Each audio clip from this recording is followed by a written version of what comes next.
Hello hi friends, myself Govind Sunny, you are watching log M latum for mathematics. Guys, अब हम हमारे जो बाउंडलेट थ्योरी का नेक्स्ट पॉइंट है वो करते हैं। हमने ब्लासियस टॉपर सॉल्यूशन लास्ट लेक्चर में किया था, उसका सेकंड पार्ट देखते हैं। जब हमें ये इक्वेशन फाइंड कर ली थी, इस इक्वेशन को हम ब्लासियस टॉपर इक्वेशन कह रहे हैं, और उसके साथ हमें कंडीशन मिली थी कि when theta is equal to 0 the phi n is equal to 0 and phi dash n is equal to 0 और नीटा डेंस टू इन्फिनिटी पर phi dash n is equal to 1। ठीक है, ये नीटा है। तो ये हमें चीज पता चली थी और ये इक्वेशन हमारे पास आई थी। अब हम इसके आगे इस इक्वेशन के सॉल्यूशन पर बात करते हैं। ठीक है, यदि आपके पास क्वेश्चन ये है कि you have to found the Blasius topper equation, तो अब यहाँ पर इस कंडीशन के साथ खत्म कर सकते हैं। लेकिन आपको बोले कि इसका भी सॉल्यूशन निकालो, तब देखिए हम यहाँ से इसका सॉल्यूशन किस तरह फाइंड करेंगे। तो जैसा कि आपको दिख रहा होगा इन दोनों कंडीशन के साथ में कि जब नीटा की वैल्यू 0 के आसपास है, तब इसके लिए जो फाई का वैल्यू है वो 0 हो जा रहा है। ठीक है, और उसकी स्लोप भी 0 आ रही है। बट जैसे ही नीटा इन्फिनिटी पर जाता है, उसकी स्लोप क्या आ जाती है, 1 आ जाती है। यानी कि टोटल जो एंगल चेंज है वो कितना है, 45 डिग्री का है। दैट्स वाई हम ये नहीं कंसिडर कर सकते कि एक ही फंक्शन इसकी इन दोनों सिचुएशंस पर वैल्यू को अच्छे से बता पाएगा। ठीक है, तो कुछ फिजिकल फिनोमिना और कुछ मैथमेटिकली एनालिसिस को देखते हुए हमें क्या करना होता है कि इस इक्वेशन का जो सॉल्यूशन है वो दो अलग अलग पोजीशन पर निकालना पड़ता है। एक तो स्मॉल वैल्यूज ऑफ नीटा के लिए और एक लार्ज वैल्यूज ऑफ नीटा के लिए। तो हम सबसे पहले देखते हैं स्मॉल वैल्यूज ऑफ नीटा के लिए हम किस तरीके से इस इक्वेशन का सॉल्यूशन करेंगे। ठीक है, तो सबसे पहला case 1, for small values of eta. ठीक है, नीटा की स्मॉल वैल्यूज के लिए देखिए हम किस तरह से फाइंड करेंगे। तो हम इसमें सीरीज सॉल्यूशन लेंगे। Phi theta is equal to C0 plus C1 theta plus C2 theta square by 2 factorial plus C3 theta की power 3 over 3 factorial plus C4 theta की power 4 upon 4 factorial and plus C5 theta की power 5 upon 5 factorial and so on. हमने ये series assume की है। इस series के हिसाब से हम क्या करेंगे, इस इक्वेशन का सॉल्यूशन देंगे ऊपर वाली कंडीशन को ध्यान में रखते हुए। ठीक है, तो देखिए क्या होगा, हम इससे फाई डैश निकालेंगे। Phi dash theta is equal to theta is equal to इसका 0 इसका 1 C1 प्लस C2 नीटा हो जाएगा, इसका कट जाएगा कांस्टेंट C3 नीटा स्क्वायर अपॉन 2 फैक्टोरियल। ठीक है, 3 आगे आएगा और नीचे के 3 फैक्टोरियल के 3 से कट जाएगा और नीचे 2 फैक्टोरियल बच जाएगा। इसी ऑर्डर में यहाँ पे C4 नीटा की power 3 factorial plus C5 theta की power 4 factorial and so on. ठीक है, इसी ऑर्डर में हमें फाई डबल डैश भी चाहिए। यहाँ पे हमें फाई ट्रिपल डैश और फाई डबल डैश की वैल्यू रखनी है भी। ठीक है, इसलिए निकालो। यहाँ से क्या आ जाएगा, C2 plus C3 Neeta plus C4 Neeta square by 2 factorial plus C5 Neeta cube by 3 factorial. ठीक है, और इसी ऑर्डर में हम क्या निकालेंगे, प्लस सो ऑन चल रहा है। Phi triple dash theta is equal to C3 plus C4 theta plus C5 theta square and so on over 2 factorial and so on. ठीक है, ये सब वैल्यूज आ गई। इनको सबको सब्स्टिट्यूट करना है इस इक्वेशन में। तो रखते हैं सबसे पहले फाई ट्रिपल डैश की वैल्यू यहाँ से रखते हैं। तो it is C3 plus C4 theta plus C5 theta square over 2 factorial plus so on. Plus में फाई की वैल्यू ये रही। ठीक है, C0 plus C1 theta plus C2 theta square over 2 factorial plus, ठीक है, C3 Neeta square Neeta cube over 3 factorial and so on. ठीक है, एंड साथ में फाई डबल डैश, यहाँ पे 2 भी आएगा। ठीक है, फाई डबल डैश की वैल्यू ये वाली। ठीक है, it is C2 plus C3 Neeta plus C4 Neeta square over 2 factorial and so on. ठीक है, ये सब्स्टिट्यूशन हमने कर दिया। कहाँ कर दिया सब्स्टिट्यूशन, ये सब्स्टिट्यूशन हुआ है इन सब का इस इक्वेशन में। ठीक है, अब क्या करेंगे, देखो अब हम दोनों साइड कंपेयर करेंगे क्योंकि इक्वल्स टू 0 है, इक्वल्स टू 0 है। ठीक है, तो हम यहाँ से कुछ वैल्यू फाइंड करेंगे, उसको कंपेरिजन करेंगे इसके साथ। ठीक है, और सबसे पहला हम कंपेरिजन तो देखो कहाँ करेंगे, इसी का कर देंगे। इसका कंपेरिजन तो हम बाद में करेंगे, पहले इसी का कर देंगे। देखो कैसे, जब हम नीटा 0 रखेंगे तो हमारे पास नीटा 0 आना चाहिए। ठीक है, फाई 0 आना चाहिए। तो देखिए क्या होगा, जैसे हम नीटा 0 रखेंगे, ये टर्म 0, ये टर्म 0, ये टर्म 0, ये टर्म 0, ये टर्म 0। ठीक है, ये सारी टर्म 0 जाएगी, C0 बचेगा और ये किसके इक्वल रखना है, 0 के। तो C0 की वैल्यू जीरो आ जाएगी, यानी सी नोट की वैल्यू में डायरेक्ट कंडीशन से मिल गई, सी नोट क्या हो गया जीरो। इसी ऑर्डर में फाइव डैश भी क्या होगा जीरो, ठीक है। तो जो नीटा यहाँ पे जीरो रखेंगे तो पूरी टर्म जीरो, C1 की वैल्यू इक्वल टू जीरो आ जाएगी, तो यहाँ से C1 is equal to zero. तो कंडीशन से हमारे पास क्या आ गया, इन दोनों में यूज करी कंडीशन को, और C1 C नोट और C1 की वैल्यू आ गई जीरो जीरो। अब यहाँ से जहां जहां C1 और C नोट है उसको जीरो कर दो, ये जीरो ये जीरो, ठीक है। ये देखो ये दोनों जीरो गए। अब जो बाकी बचा है हमें उससे कैलकुलेट करना। देखो सबसे पहले C3, यहाँ पे C3 एज ए कांस्टेंट होगा, 2C3 है, ठीक है। तो 2C3, अब देखो यहाँ पर कोई कांस्टेंट की वैल्यू हमें मिलेगी नहीं, क्यों, क्योंकि अगर ये कांस्टेंट है ये भी इससे मल्टीप्लाई होकर एटलीस्ट एंड नीटा स्क्वायर, तो यानी कि यहाँ से यहाँ पर जब भी हम प्रोडक्ट करेंगे तो हमें एटलीस्ट नीटा स्क्वायर टाइप की टर्म्स मिलेगी, उससे छोटी टर्म्स नहीं मिलेगी, ना तो नीटा की टर्म मिलेगी ना उससे कोई छोटी टर्म मिलेगी, ठीक है। केवल केवल क्या मिलेगा, नीटा स्क्वायर, और उससे हाई टर्म्स मिलेगी, ठीक है।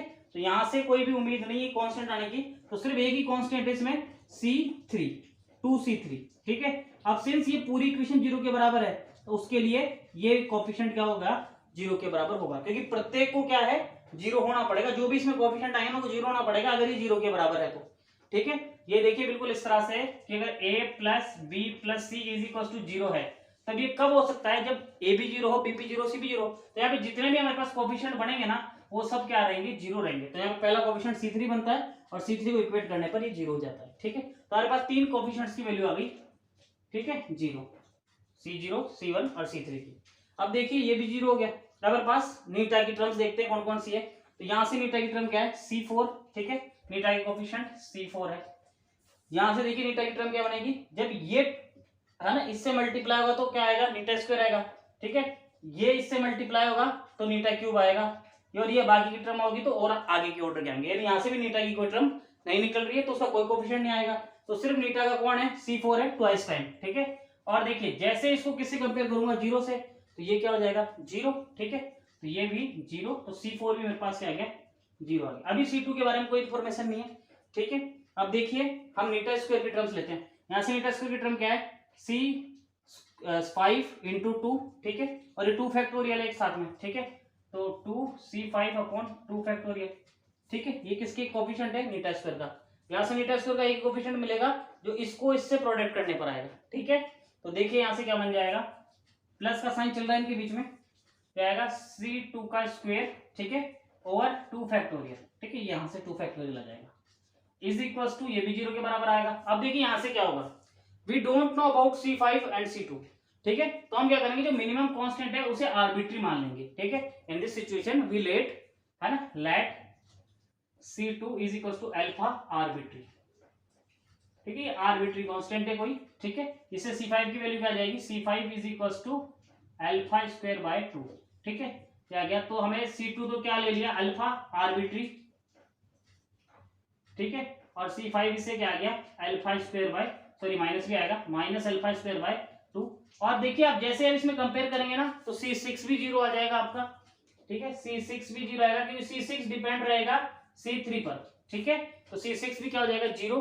C7 भी जीरो आएगा क्योंकि C7 डिपेंड करेगा C4 पर, ठीक है। तो C7 भी जीरो, और C8 की वैल्यू आएगी, देखिए C8 की वैल्यू अल्फा की टर्म्स में आएगी, ये नॉन जीरो रहेगा, ठीक है। तो C8 की वैल्यू आएगी 11 अल्फा क्यूब अपॉन 2 का स्क्वायर, ठीक है। इस टाइप का आएगा C8, और ये सब कांस्टेंट आ जाएंगे, कांस्टेंट हम जैसे ही वैल्यूएट कर लेंगे। हमें फाइनली फाई एन में ये वैल्यूज रखनी है। तो देखिए फाई एन हमें पास क्या मिलता है, देखिए फाई एन क्या मिलेगा इससे, ये जीरो, इसकी वैल्यू आर्बिट्री अल्फा, ये जीरो, इसकी वैल्यू अल्फा। तो फाइनली फाई नीटा मिल जाएगा, है ना। इसकी जगह अल्फा लिख देंगे, alpha Neeta square by 2 factorial, ठीक है। 5 की जगह पे क्या, minus alpha square by 2, minus alpha square by 2, और ये इसके कांस्टेंट, इसके वेरिएबल्स नीटा 5 अपॉन 5 का फैक्टोरियल, ठीक है। C8 की वैल्यू आएगी इसके बाद में, तो प्लस में 11 अल्फा क्यूब नीटा की पावर 8, है ना, अपॉन में 2 की पावर 2 यहाँ से, और एक 8 का factorial as it is and so on, ऐसा छोड़ सकते हैं आप। ये हो गया आपका फाई एन, जब कैसा हो, स्मॉल वैल्यू हो नीटा की, ठीक है, near by small values of eta, ये एक्सप्रेशन आएगा, ठीक है। अब हम बढ़ते हैं आगे और केस 2 डिस्कस करते हैं। फॉर लार्जर वैल्यूज ऑफ नीटा हम किस तरह से इसको सॉल्व करेंगे। तो फॉर लार्जर वैल्यूज हम डायरेक्टली से सॉल्व कर लेंगे, ठीक है। केस सेकंड हो जाएगा हमारे पास 4 लार्ज वैल्यूज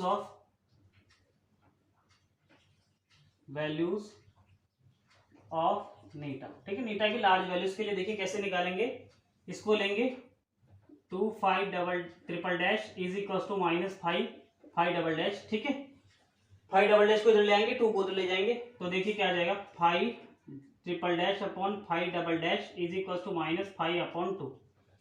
इस इक्वेशन को हम सिंपली इंटीग्रेट कर लेंगे। ठीक है, देखिए मिलेगा log 5 double dash is equal to, है ना, इंटीग्रेशन ऑफ माइनस हाफ बाहर, इंटीग्रेशन ऑफ 5 डी नीटा। ठीक है, और चूंकि हम क्या कर रहे हैं, लिमिट में इंटीग्रेशन नहीं कर रहे हैं, तो एक इंटीग्रेशन का कांस्टेंट आएगा log गामा।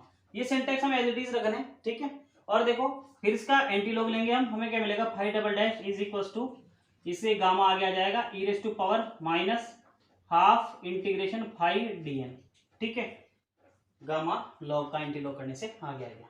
इसका वापस इंटीग्रेशन वो क्या आ जाएगा 5, ठीक है, डैश, और देखिए यहाँ पर अब हम लिमिट का यूज करेंगे। ठीक है, is equal to gamma constant है बाहर, इन्फिनिटी से लेके नीटा के बीच में हम करेंगे इंटीग्रेशन। ठीक है, लिमिट इन्फिनिटी से नीटा में, क्योंकि हम लार्जर वैल्यूज की बात कर रहे हैं। और देखो इसका क्या हो जाएगा e raise to power minus half integration 5 dn। ठीक है, डी नीटा है ये, डी नीटा ये आ गया। इसकी वैल्यू देखिए नीटा पर तो एज इट इज हो जाएगा, और इन्फिनिटी पर डैश की वैल्यू 1 है, तो यहां से देखो इसका नेक्स्ट स्टेप क्या आएगा, इसका नेक्स्ट स्टेप आएगा 5 dash theta is equal to 1 plus gamma. यहाँ पे माइनस का 1 होगा क्योंकि लोअर लिमिट पे आएगा, तो इधर जाके प्लस का 1 हो जाएगा गामा।